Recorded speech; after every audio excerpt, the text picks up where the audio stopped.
I want to become disciplined and healthy, but I don't know how to do that naturally. You are so afraid of failing at anything. Now I'm having an existential crisis. It's going to be disappointing if you fail. You genuinely came to me and you were upset. I'd be counting my calories and it didn't leave me in the best mental place. What do I actually want? Do I want to keep doing this? You have such a fresh perspective on life. It's so... That's the first time anyone's told me that.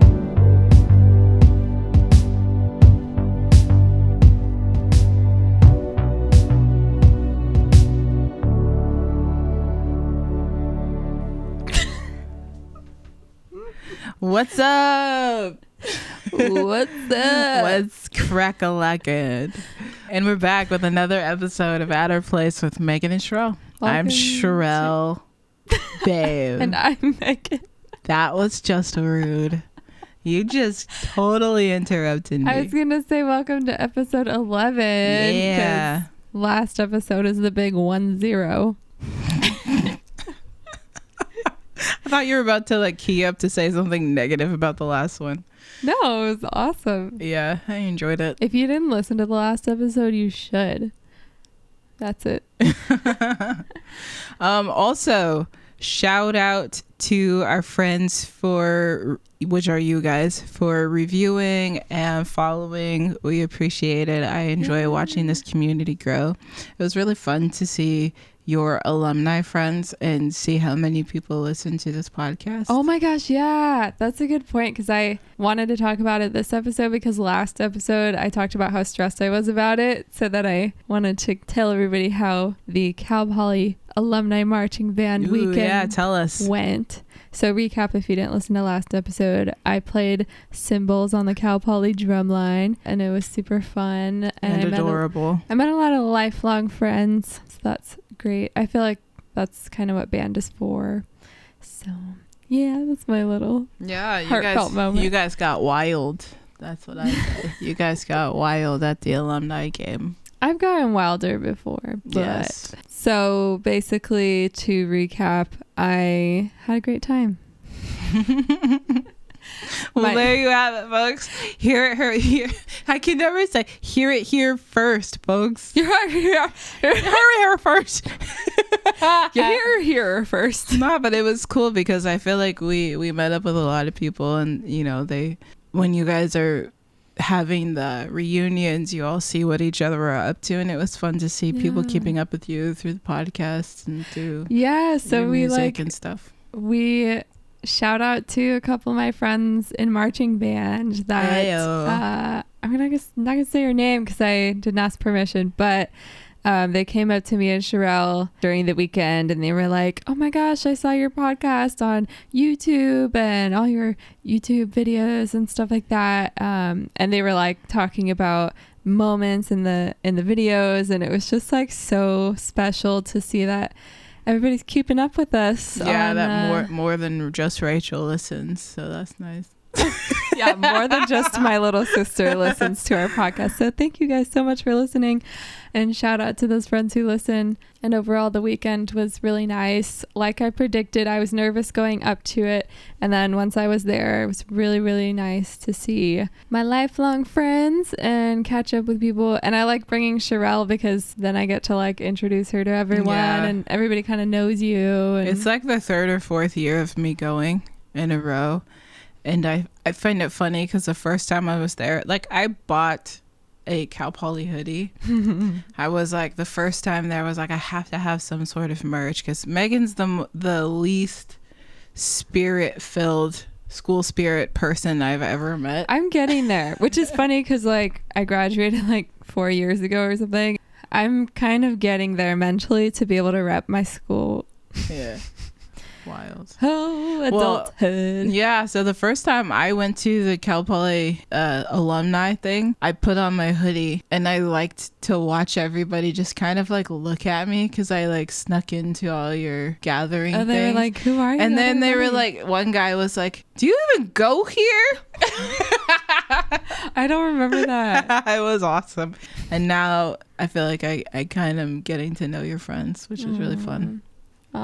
Good people. How are you doing? Anything going on with you? Yeah, I've got in my professional world, I'm working towards some new big goals. Wait. You don't just do the podcast?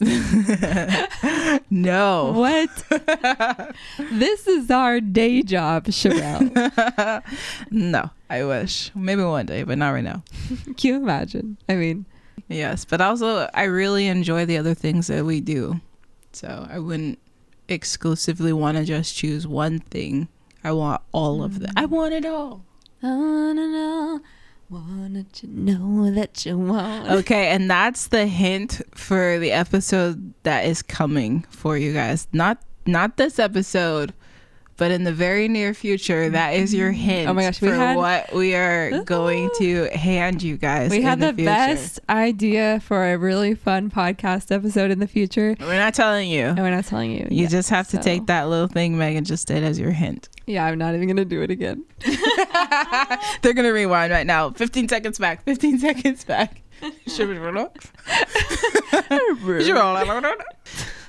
No, but I'm good. I'm sore because of the things I've been working towards. They are physically demanding, and I am covered in bruises. Oh. Look at that one. I feel like that's that? like you have to explain a little bit more. It's like a physical challenge that I have to get through. I'm doing it and I'm practicing it and I'm working hard, and it's really difficult. So ouch. No, but it's fun. I've got a lot of bruises where I didn't before. So jeez. Well, no one's beating Sherell up just for all the people that are going to be like, whoa. I might be beating people up, but when are you beating people up? I'm not saying anything else. Babe, what are these giant things on our table? Oh, yeah. We have giant gallon-sized jugs in front of us, and That's we have them here. For the listeners. Some ASMR. Yeah. Here, you can put mine away. Wait. Cheers. Oh, cheers. Oh, my gosh. A little. Aw, mine is dented. Oh, we just got these like 2 days ago. Go to the store and spend another $1 yesterday. Okay, so we have giant gallon-sized water jugs that Sherell has just damaged. Yours, mine's fine. Because we are doing 75 hard. I was trying to catch that cue of yours. You looked at me and like waved your hand. Yeah. Tell us about it. What the heck is 75 hard? We did it last. Sounds kinky. What? It sounds kinky. Oh.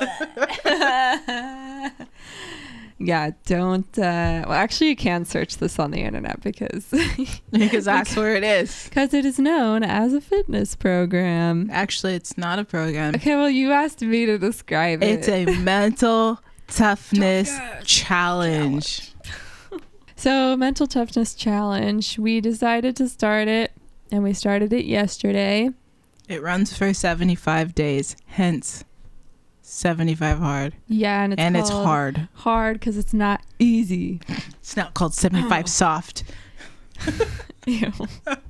75 flaccid. Ew.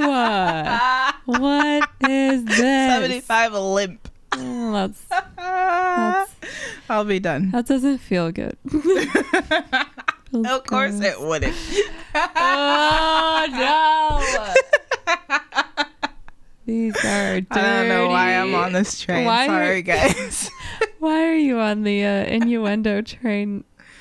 What? You have a dirty mind. What are you talking about? Yeah, but like all of the things you described were like super unattractive. No, what are you talking about? You're gaslighting me. Okay, folks, you heard it here first.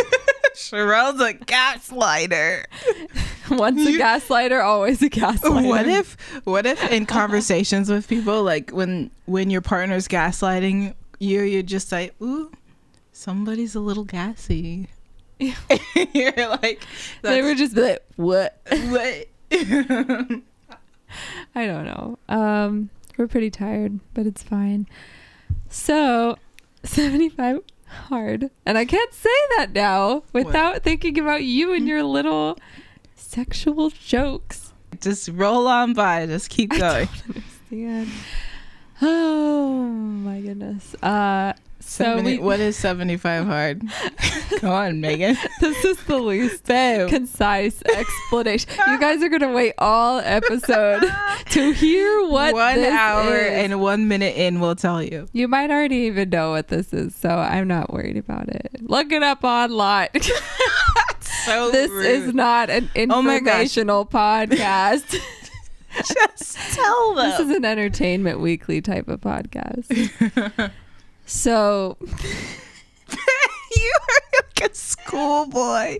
Just schoolboy. Well, you're just giggling about it. It's coming. No, I'm laughing at how many times I've said so, trying to get into something. I clearly don't know what I'm gonna say. I have no idea what I'm gonna say tonight. Do you want me to take this over? No. What is 75 hard? As Glennon Doyle says, we can do hard things. And you and I are doing 75 hard. We did it last year and we're doing it again. Nobody knows what it is because you still haven't told them. It's the build up. Okay, I'm really sorry, guys. I'm so sorry. It's a mental toughness challenge. Did you already say that? They know what it is. So, yeah, but what does it entail? What is it? Oh my, she's lost it. We need to stick to recording our podcast on Saturday mornings because when we do it in the evenings, I cannot. You are all over the place. You go wild. I'm like melted cheese or something. Melted cheese? Why? I don't know. So, for 75 days, every single day, you have to do 5 things. One thing, you have to do a workout outside, and it's 45 minutes. Oh my gosh. Are you okay? Okay. You're losing it. It's like when you start laughing and you can't stop. The second thing you have to do is a 45-minute workout. And it doesn't have to be outside. It can just be anywhere. So 2 workouts, 45 minutes. One has to be... Minimum 45 minutes each. Yeah. One of them has to be outside. And you can't do them back to back. They have to be 4 hours apart at least. They have to be like a few hours apart. You can't cheat, basically. And then the third thing is you have to read 10 pages of a nonfiction book, like self-improvement type book, every day. All of these are every day for 75 days. And then the fourth thing is you have to drink 1 whole gallon of water, which is why we had these giant gallons of water on the table. We made a whole thing out of it. You have to drink 1 gallon of water a day.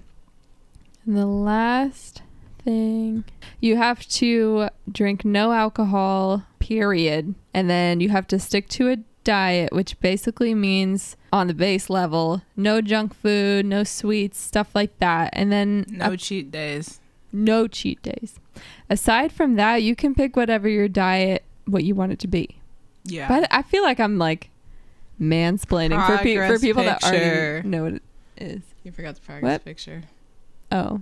And you have to take a progress picture of your body every day. Your body. Your body, yaddy, yaddy, yaddy, yaddy, yaddy, yaddy, yaddy.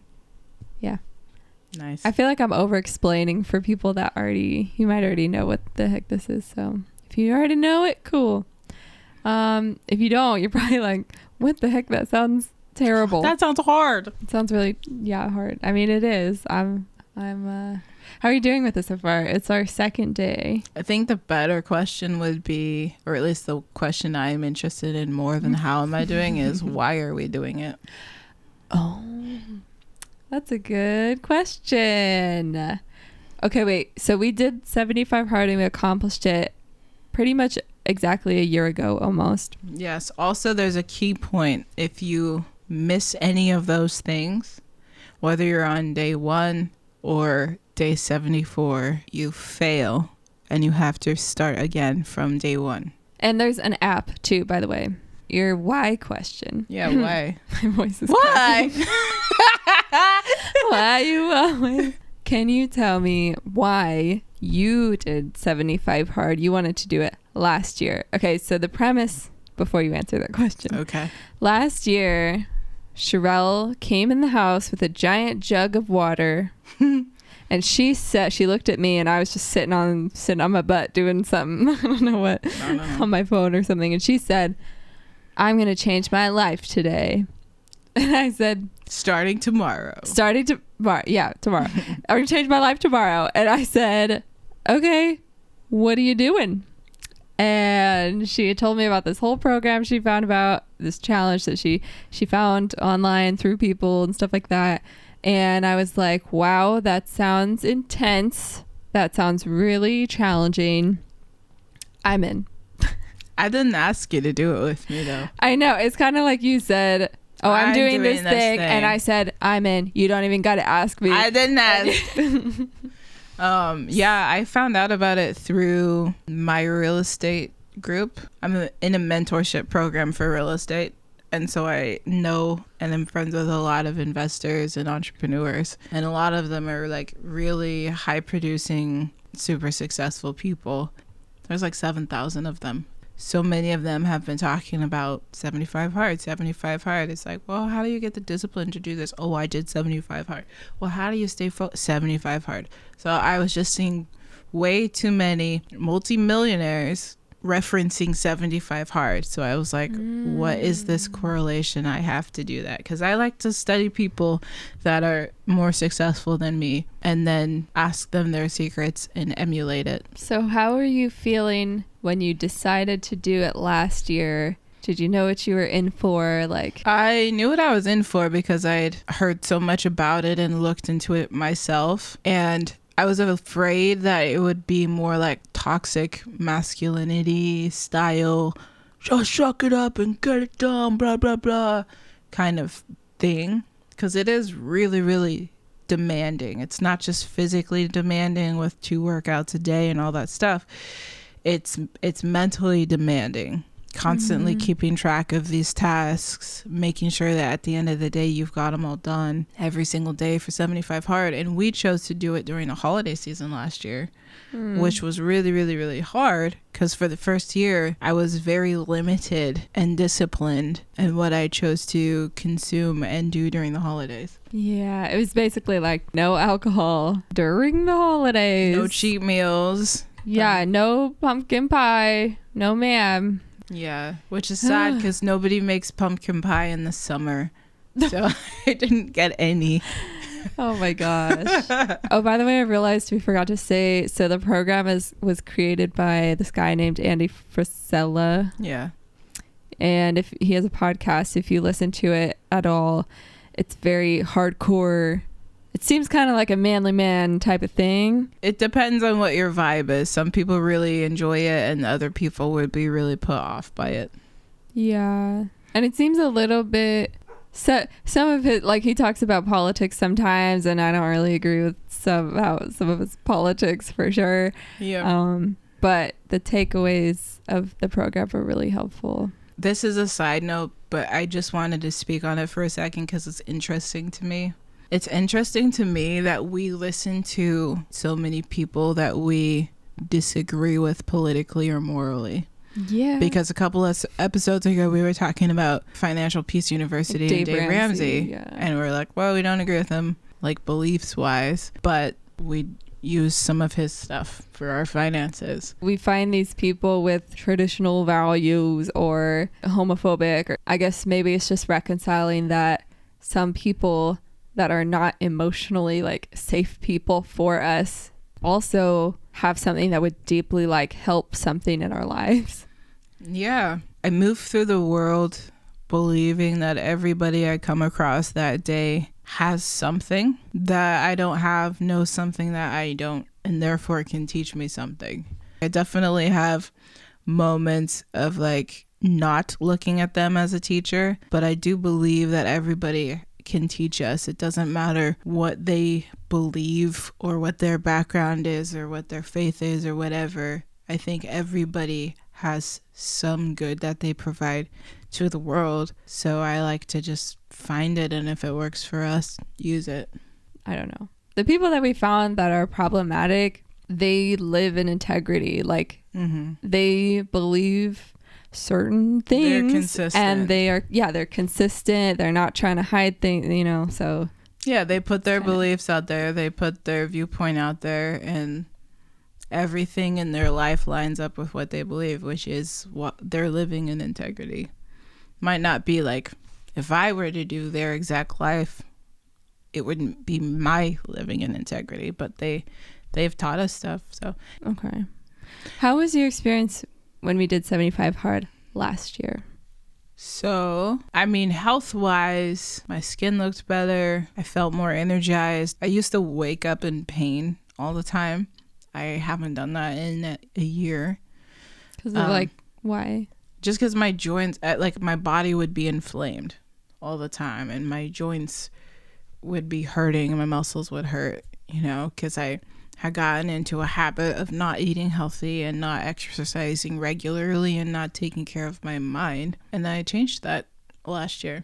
For me, last year, I did it because I deeply wanted to it's not bad, it's just how it is. I like my body to look a certain way. I like how I look when I'm fit, and I like feeling, like you said, clear skin, body's just feeling good. I like feeling good in my body. But yeah, also it just sounded like something that would help my mental health, having some sort of structure. I found out that I kind of thrive with feeling like I'm part of a bigger program or a bigger thing, because if it's just me keeping myself accountable, it's really hard. I don't do it. And I didn't really grow up with a lot of examples of physical fitness or... And you weren't in sports growing up? No, I wasn't in sports growing up. And so I didn't have that team mentality. I didn't have all the positivity that comes with being physically fit. So I think that part of it was really big for me. The working out and the reading also sounded good, because I like the idea of being a reader, but I didn't read. If it's up to me. In the span of 2.5 months, you read 4 books. Yeah, I read a lot of books. It feels so good to look at a stack of books and be like, I read all those in a short amount of time. Now you can't say you're not a reader, because you are. I guess so. Yeah. You guess so. You've read more books since then. So. Yeah. I'm really, really happy with that. And so now it's interesting because, and by the way, there's a Live Hard program, which is throughout the year. There's phases of 30 days where you go back and you kind of keep up on. But you add new tasks that make it even harder. Yeah. So you do 75 hard again throughout the year, but it's 30 days and you have breaks in between, and it's a whole thing. But between then and now, I feel like the reason that I wanted to start it again is different than the reason I started in the first place, because I feel like I'm in a healthier mental place. I was on the fence about doing it again because I feel okay in my body, even though I'm not working out all the time. I'm not thinking about how I'm going to look. I'm not obsessing. I think I just wanted to feel disciplined again and consistent. I don't know. I've become a more authentic person between then and now. Basically. Yeah, I've definitely seen that in you. I like it. I think it shows up in your music and the things that you put into the world. You just seem more comfortable in your own skin. That's cool. Yeah. I think if I'm in my head about people pleasing or how people are thinking about me, whatever, basically the more that I say whatever the heck I want, the more I don't care about my appearance or stuff like that. I like it. Thanks. Why did you do it this time around? Or how are you feeling this time around versus last time? Last time I did it because I kind of hit a wall with my business. I basically left the job that I was working at, started a business literally right after. And that is awesome, and I'm proud of myself for accomplishing that. But it was also really, really, really hard, especially if you're living an undisciplined life in other areas. It's hard to just buckle down in business if you're also not taking care of your health or your social life or whatever. So I realized that I hit a wall, and I didn't know how to get past that mental wall. I needed something to give me the discipline and the focus to push past that mental wall I was hitting. What was the mental wall saying? I don't know. The best way I can describe is like you're not hitting your flow in anything. Everything, it's like kind of being depressed but not depressed. Oh, there's a word for that. I forgot what it is. It was a word that got in the news during COVID. Basically, it was like, you might not be depressed, but you might not be 100%. And there's a word kind of in the middle where you're just trying to float along through the day and like, I don't know, just like a couple steps above like depressed.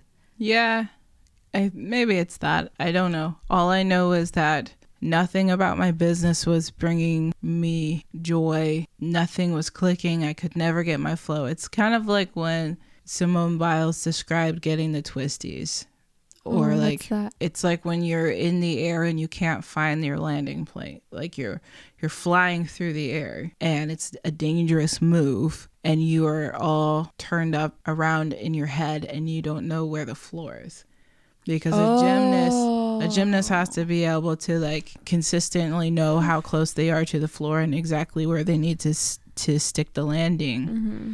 And when you get the twisties, it's like nothing you do is going to be correct, and therefore it makes what you're doing extremely dangerous and hard. That's so scary. So that's kind of how I felt with business. It was like nothing I'm doing is working. I don't know. It's like I can't make the right move. Nothing's really clicking. Like, and it wasn't even just business. It was like our social life, my health, everything. It was like I just, nothing is clicking. I can't get into flow.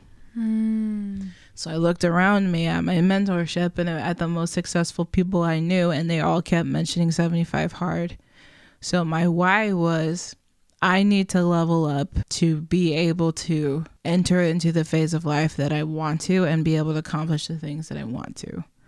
I need to become the best version of me. I need to level up in who I am as a person. And that 75 hard is how I did it. So now, after having done 75 hard, it was freaking hard. I did not fail, so that's nice. I did fail phase 1 and had to restart that after the hardest week of the whole program. You had like a drop of water left in your gallon. I don't even want to be reminded. I like thought I finished all of my water and I went to bed, and then I still had like one like half an inch left on my gallon. The integrity in you was like, I didn't finish yesterday. Yeah. So you have to start over. The thing about 75 hard is it gets rid of your excuses. Like, I think for myself, we all just make a lot of excuses for ourselves. We say, well, I can't do 2 45-minute workouts because that's too hard because of X, Y, or Z. And I can't stick to a diet. This is so unfair. This is way too hard. And the guy that Andy Frisella calls that your bitch voice. I call it B voice. I don't want to say that. Yeah, sorry to interrupt. No, you're good. Yeah, we all have that bitch voice. And then what's the other side of it? There's that voice, and then there's their positive voice. Your boss voice. Your boss voice. Yeah. It's like which one's gonna win that day. Then till now, I realized that it really did help me become a disciplined person, and I can accomplish a whole hell of a lot more than I thought I could in a day, because 75 hard is hard, but phase 1 was the hardest for me. And so phase 1 is 30 days of all the workouts and everything, plus a 5-minute cold shower every day. Like an ice cold shower, you stand in for 5 minutes. Which we both did. Every single day.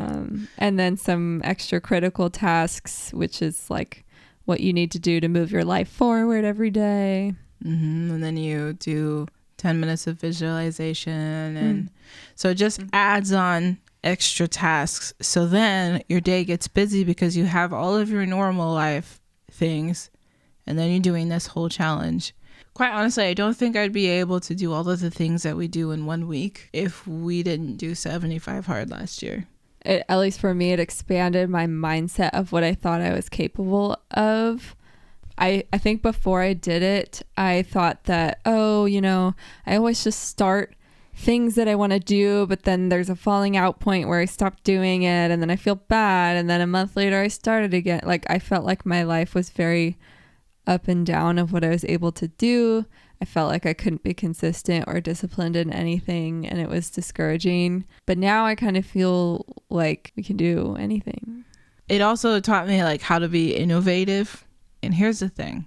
There are just baseline rules, and then you have the autonomy to make it fit you. I just feel like we can do it, you know? Like I think I just stopped making excuses for myself because you know what for plays everything. Yeah, you know what plays in my head now whenever something challenging comes up? I took a cold shower every single day for a month. That's true. It's not as hard as that.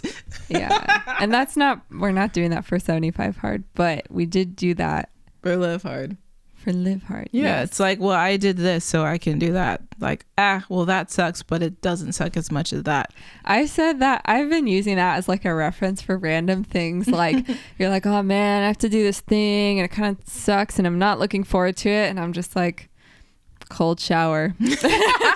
You just do it. Like just it's just do it. Stay. You just suck it up and you do it. And then it feels good.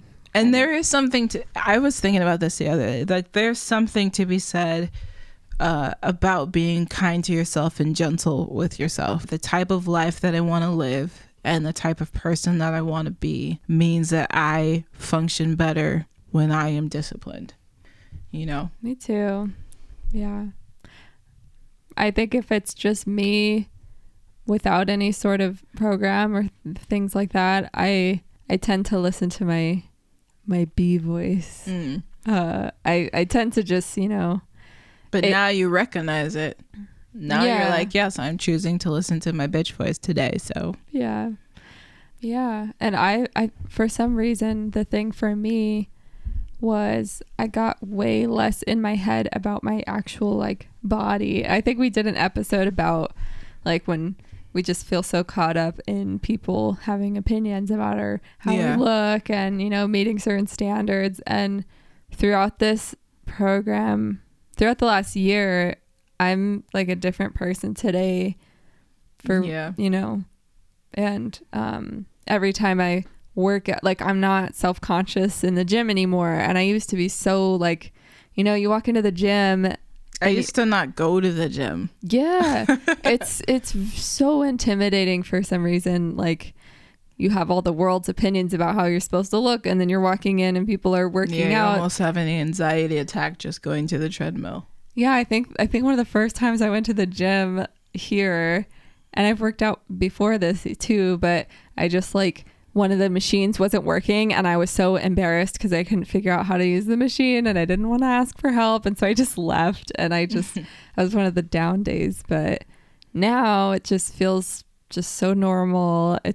I just feel like I'm working on my body and that's it. Like I don't have anybody else in my head. There's just me, and it feels so good. I feel like when we better ourselves, that kind of seeps into our community. Because I've noticed our families eating healthier, our families getting doctor checkups and taking care of themselves. I've noticed the people in our lives like taking care of their finances more, or like just taking on challenges. It's just been really cool to see.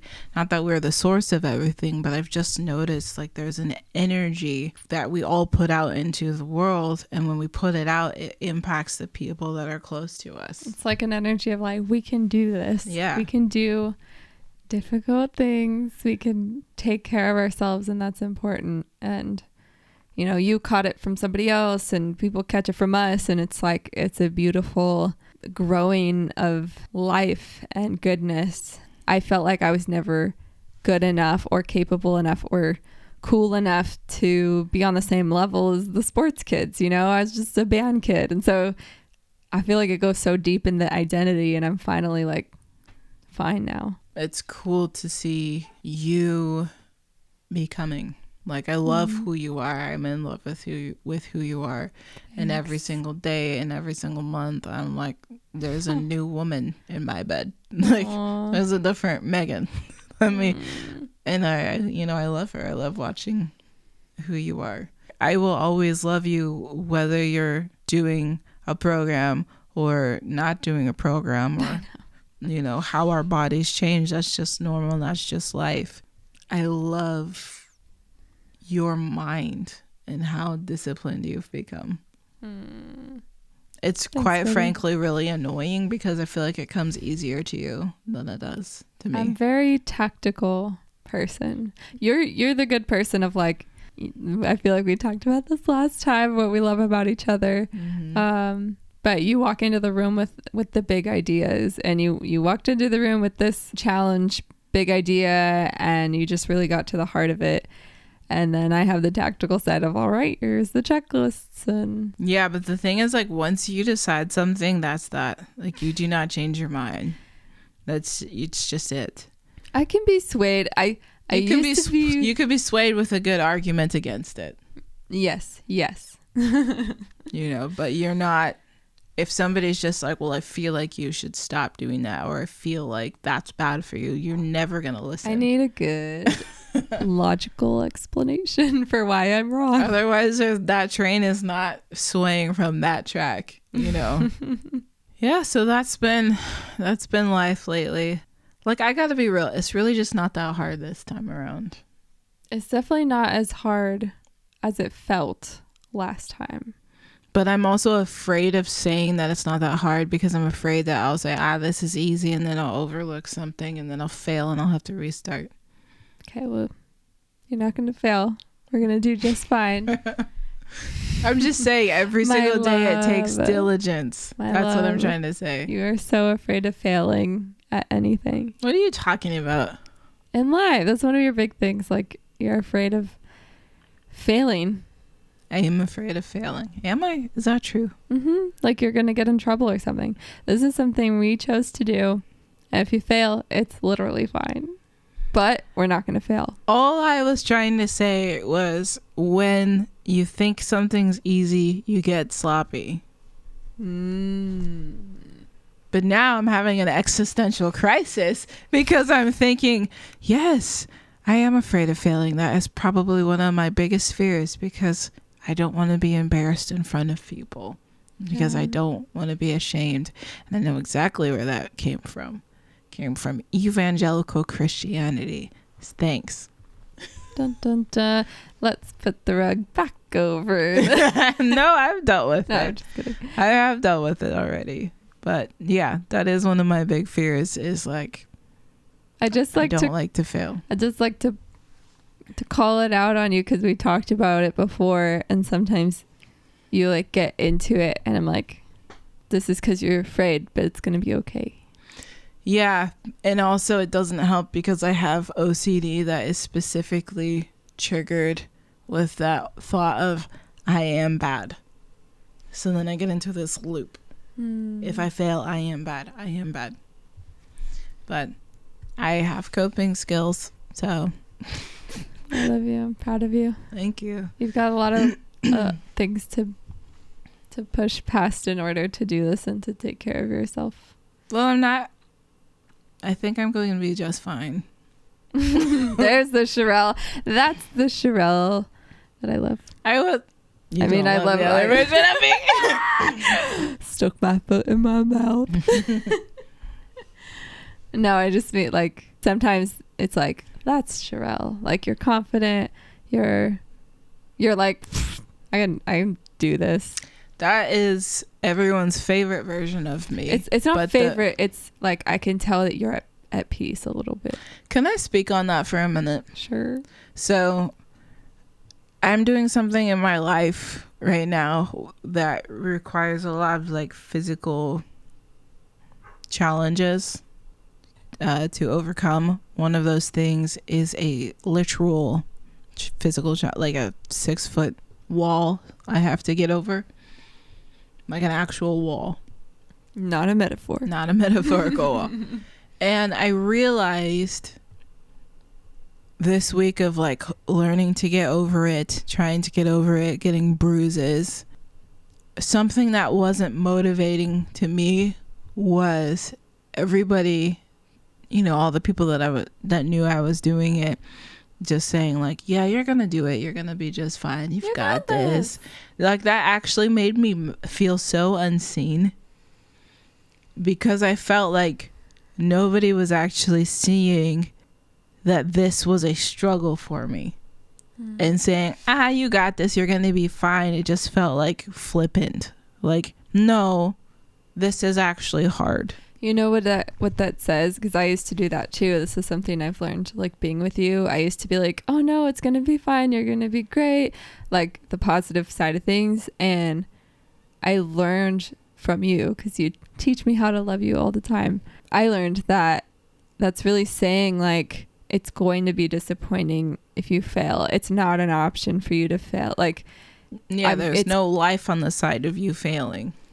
Yeah. Like it's, you're showing that you can't do it. Like we all have that negative voice of, if you can't do something, or if you're not perfect, then it's kind of disappointing, or you're not as good, like you're not good enough. And I realized, oh, like that's kind of not great to just be like, oh, you're gonna be fine, you can do it. Like, yeah, I think I tell you that all the time, but when you're looking for like, I need it to be okay for me to fail, it's like, oh yeah, yes.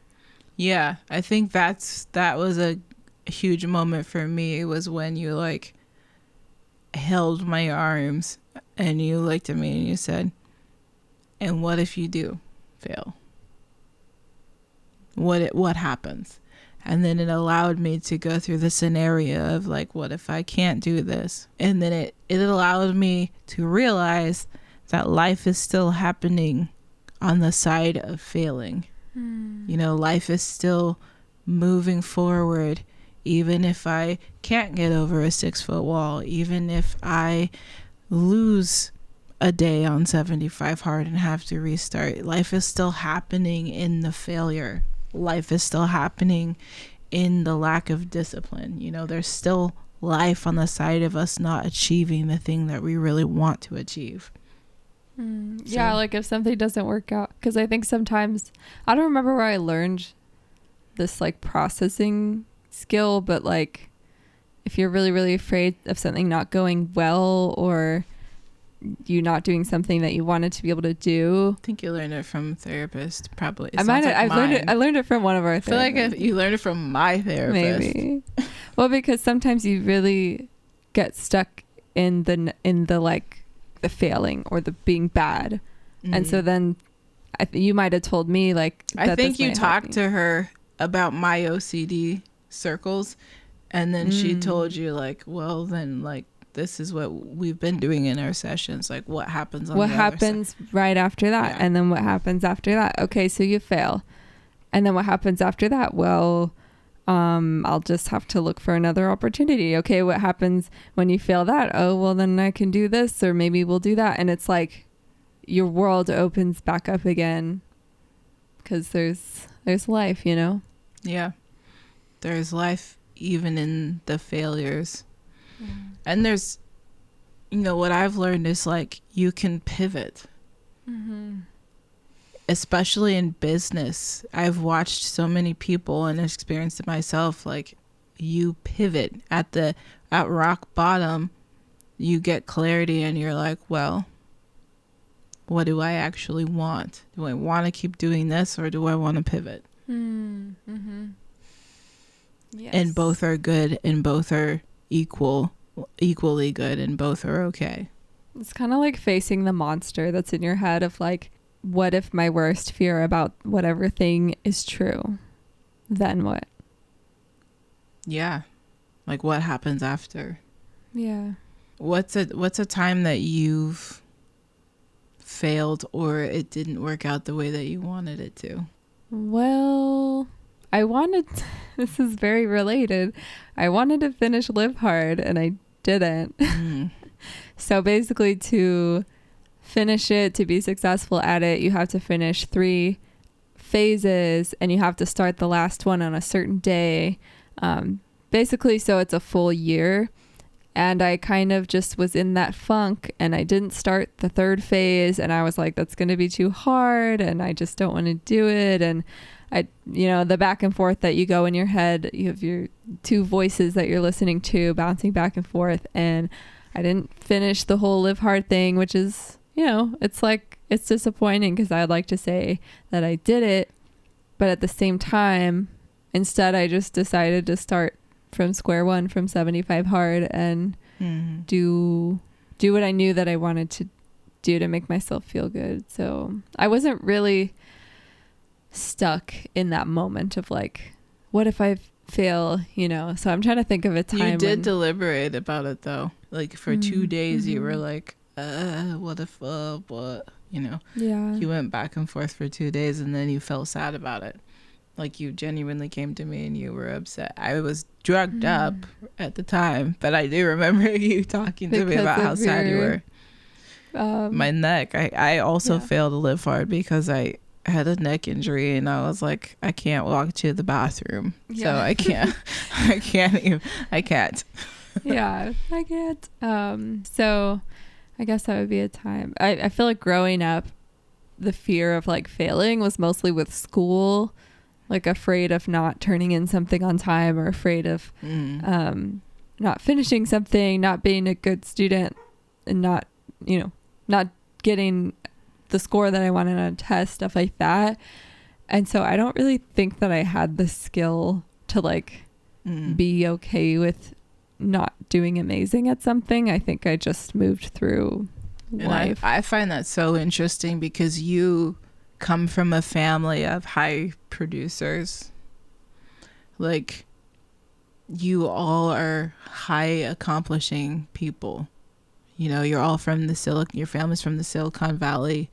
You all value top tier education and top tier income. Like you guys all you put a value on succeeding. I realized I think that mentality is where it comes from, of like, oh, it's fine, you're gonna do it, you're gonna do that thing, you're going to be successful, instead of being like, you know what, if you don't do it, that's totally fine. Yeah. And I think being with you, because you have such a fresh perspective on life, it's so that's the first time anyone's told me that. It's true. You have such a healing. What's your best trait, Sherell? I have a fresh perspective on life. You do. It's refreshing. It's healing. And you genuinely believe that it is okay not to be a high achiever in the best way. Like you genuinely see yourself as a person with value. And so I think being with you has allowed me to sit in that, well, what if things don't work out? It's going to be okay. Instead of like, oh, it's really going to be fine and it just has to be fine, It has to always be fine, yeah. And you have to achieve and you have to do the thing you set out to do, or else you failed, or like. Yeah, I think I value people living in integrity because like you said something that made me feel like, oh, well, Sherell isn't a high achiever. And I look at my values and I'm like, well, I kind of have achieved a lot, like I've done a lot of things. But I have also not done a lot of things and been okay with it. Like I did not go to a 4-year university and get a degree, even though I could have, and I chose not to because I needed to take care of my mental health. And I instead achieved a certificate that was like a bunch of years squished into 1 year, and I'm okay with that, having a certificate instead of a degree. And I don't have a career, and a lot of I've taken a lot of jobs. Most of them tie in with each other, but a lot of them were just really random because I thought it would be fun or interesting, and I am okay with that. I think I believe that as long as we're living lives of integrity, like our outside world matches the best of our inside world, then it doesn't really matter what we're doing. Yeah. And when I was saying, oh, it's okay if you don't achieve it, that also reflects on like me. Like if I don't do something that I knew that I wanted to do, or if I have a moment where I'm not living in integrity, I'm like, well, that wasn't my best look, but it's going to be okay. Instead of just pushing it off or being like, oh, what? I didn't do that, or beating yourself up about it too. Like, it's like it's like we can have two sides of the same coin, but equally bad reactions to something. It's like, if I fail, I'll either have a tendency, and I think this goes across the human spectrum, I'll either have a tendency to be defensive and try to convince you that I didn't fail or why it was okay that I failed, or I'll beat myself up about it and become my own worst bully voice. I think there's the beauty, and the key is like finding the middle ground, the place of peace in the middle. That's like, yes, I failed. I own that. And I still have value and worth and can do better, Yeah. When I was a kid, this is kind of like a heavy thing, but I am okay. Just know that. When I was a kid, I failed probably like a math test, since math wasn't my favorite or best subject. I was in high school. It was senior year, and I was failing a few of my classes, and they were all like math heavy classes. And I went from being homeschooled all of my life to then senior year going full time and having to learn that like new pace of school. That's like crazy. 7 different classes with 7 different teachers, just being like, what the heck is happening? Yeah. And I had ADHD that was undiagnosed. So I was like, or it wasn't undiagnosed, just nobody told me. So yeah, that's the whole thing. So anyway, I wasn't doing the best in some of my classes. Some of my classes I was phenomenal in. And then these classes that didn't naturally come easy to me, I was failing. And I was also playing sports. So I was like freaking busy all the time, like in high school and outside of high school and clubs. I was just doing a lot. So I was failing, and my mom turned to me and she was like yelling at me to get my grades up. And she said, "You are failing. You are a failure." And I remember I was like 17 years old, and she just kept saying, "Well, you're a failure. You're a failure." And I remember like slamming my hand on the table and saying, "I am not a failure." And she pushed back and she said, well, what do you call someone who fails? A failure. And I remember like at 17 years old having this inner integrity to be able to say, who I am is not a failure. Just because I am failing that doesn't mean that who I am is a failure. My identity is not a failure. That is not a name and a brand that I'm going to take with me beyond this moment right now. And you're amazing.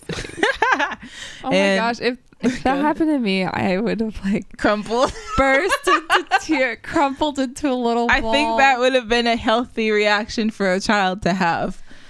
Oh my gosh. But I had to learn at a young age to handle things that I shouldn't have. So. And I think somebody can say that, but to deeply feel and know that is like a crazy ball game. Like it's like, it's really hard until you learn it for real. Yeah. It all comes in seasons, right? Like we have moments where we're able to achieve huge things consistently across the board. It feels like all we do is win, like we have these moments where we're just winning, and then we have these moments where it's like I've got the twisties, like I can't do the thing, and I don't even want to do the thing. I'm stuck in the air. I'm stuck. I can't tell where the ground is, and I don't even want to find out. Yeah. Like. Yeah. It's life. It's beautiful. It's up and it's down. It's all over the place. That's the point. It's everywhere. It's life. And who we are doesn't change. We're always a person of value, a person of worth, we are always good. It doesn't matter what we are doing or not doing. We are always good. We are always worthy. We are always loved. We are always a person of value. And I think whether we're doing 75 hard or not, or whatever, who we are is the same. Yeah. Just like living in what you know you're supposed to be living in at that moment. Yeah. Whether that's it's hard, whether it's, what were you going to say? Or whether that's brave. Like, I know that I'm supposed to be living over there. So even though it's scary, I'm going to do it. Whatever it is you're accomplishing. I'm going back to school. I am moving out of the country. I'm going to run a marathon. I'm going to learn how to budget. Like, whatever the thing is, you are worthy in it. Yeah. You know, whether you accomplish it or don't, just live in integrity, be who you are, know your worth, you know.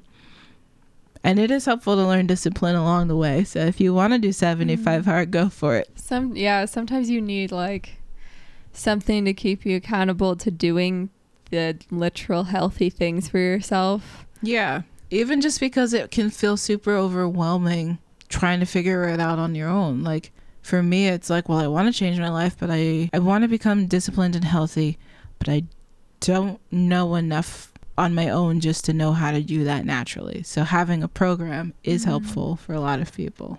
I used to do workouts 5 days a week, and then I would do no sugar and sweets during the week, but then I would be able to have it on the weekends, and then I would have too much and I'd be counting my calories, and it was just like, it didn't leave me in the best mental place, and I still felt alone in it. And so I think this has really worked for me because I'm not counting things, I'm not weighing myself.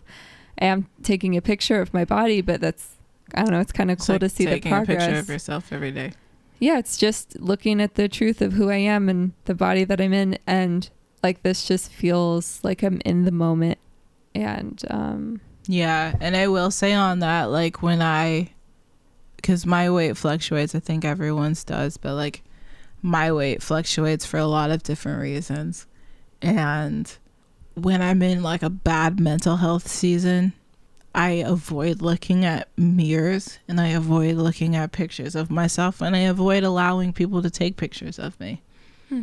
Doing 75 hard this last year, I've seen that cycle start to break. Where I can look at myself without clothes on. Doesn't matter if I feel fit or not, if I look fit or not. And I look at my body, like, it has been so healing to look at my body, look at the body that I'm in the mirror, and celebrate it because it carried me here to today. Oh, you're making me tear up. You just did it again. Why are you okay?